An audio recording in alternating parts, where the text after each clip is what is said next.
Hey, how you doing? I am thrilled to be making this review.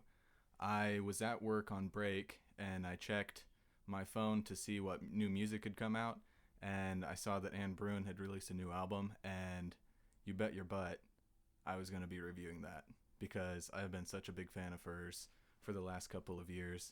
Um, she released her first album in 2003, so 19 years later, she releases this one, and she actually seems to have hit her stride in such a way. She has such a mature understanding of what makes music so beautiful, so captivating. So in recent years, her music has gotten, it seems to have gotten more simple over the years. So for the majority of this album, there's only three or four different elements at play. There's some strings, some cello, piano, some fingerstyle guitar, and just her. And seeing as how there's so few elements, each one kind of shines individually along with collectively. What I wanted to say is the silence is also a key element that she uses so perfectly. She has a sort of a give and take style of singing where she gives you something, and then she waits, she lets you sit on it, lets you think about it for a second, and then she comes back in and presents something else to you. So she starts this album out with just a simple piano and just some unstructured, unbound melodies where she just riffs vocally and just kind of flows in and out, ebbs and flows, and especially on Closer, where the end, it's like a tide. It kind of just washes in and out until it finally fades away. And with the title of her last album being How Beauty Holds the Hand of Sorrow, that really brings to mind what she's thinking. Most of this album is about healing. It's about breaking through adversity. Um, it's about just finding the beauty in bad situations, and you find that theme throughout this album. There are some songs on this album that I would prefer, uh, that I do prefer the English version, just because I don't know Norwegian.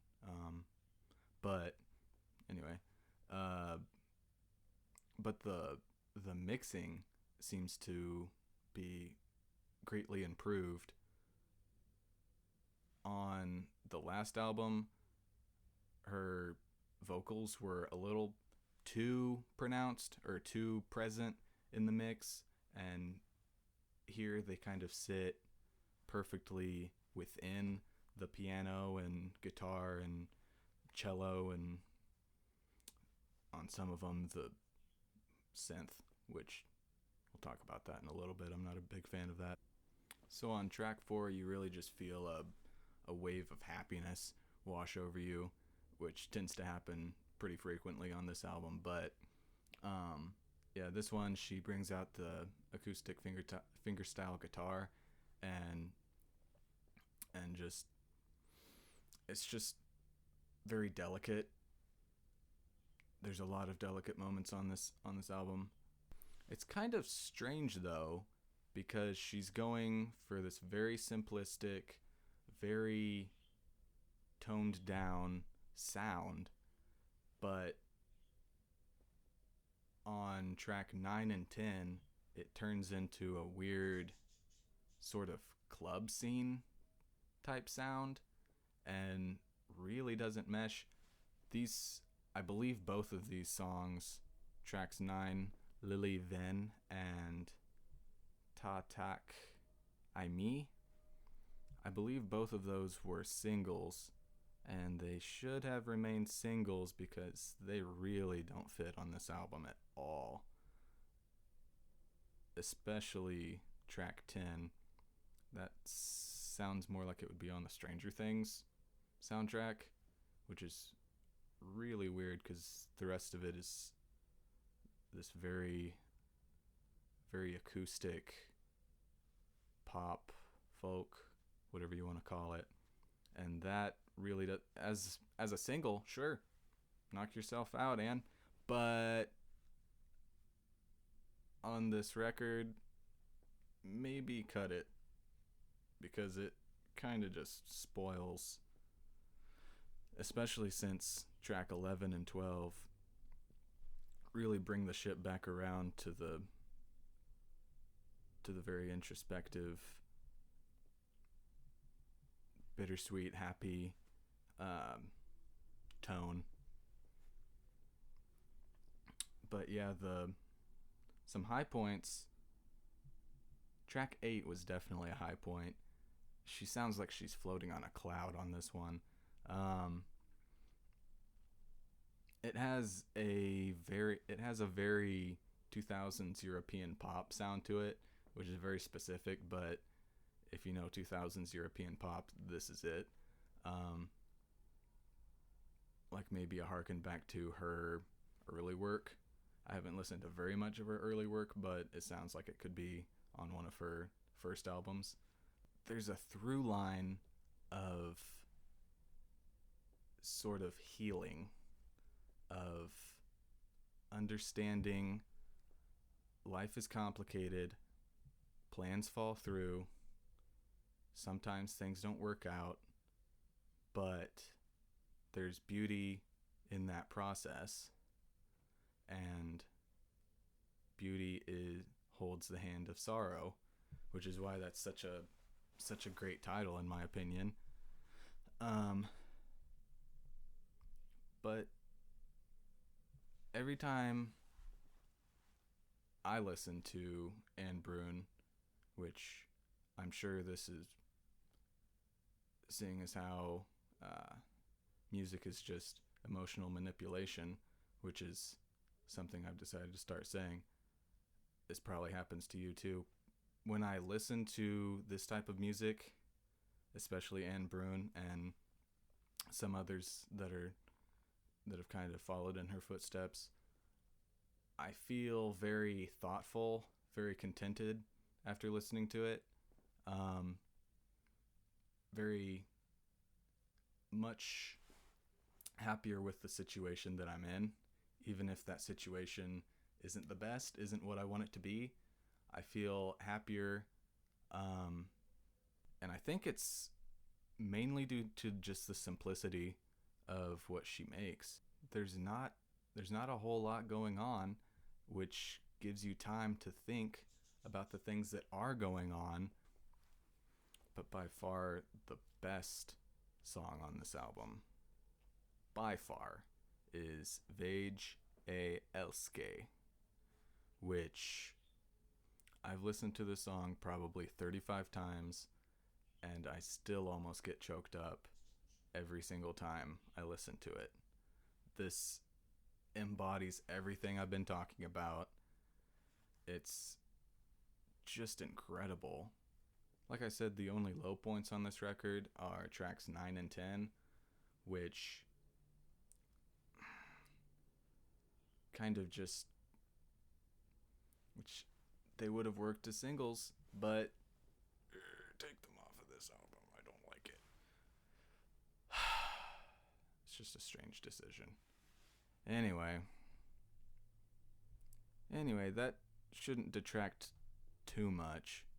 That doesn't mean you shouldn't still listen to the whole thing.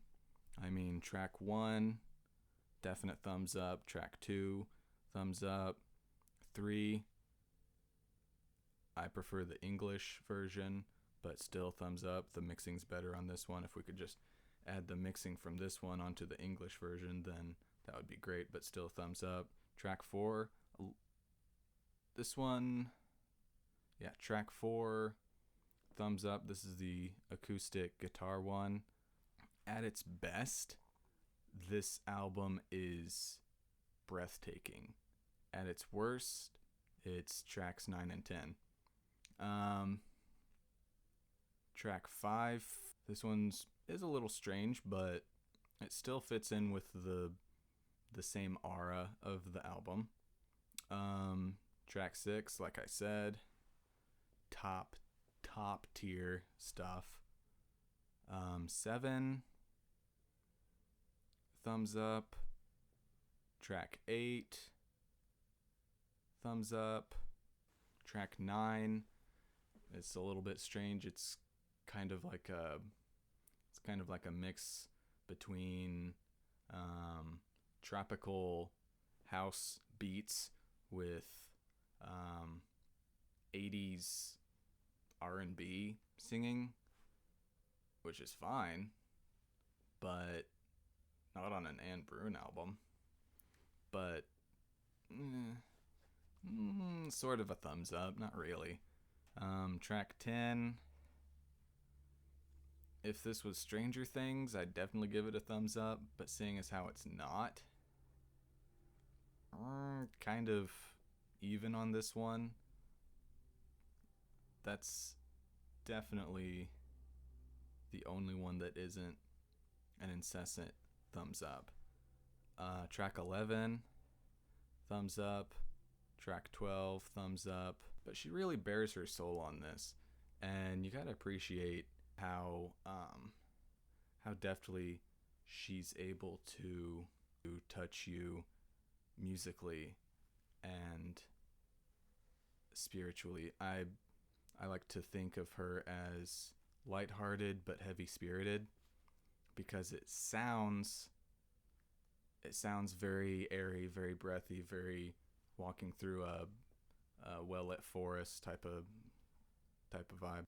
But there's such a depth of meaning in her writing and in her melodies, her vocal inflections.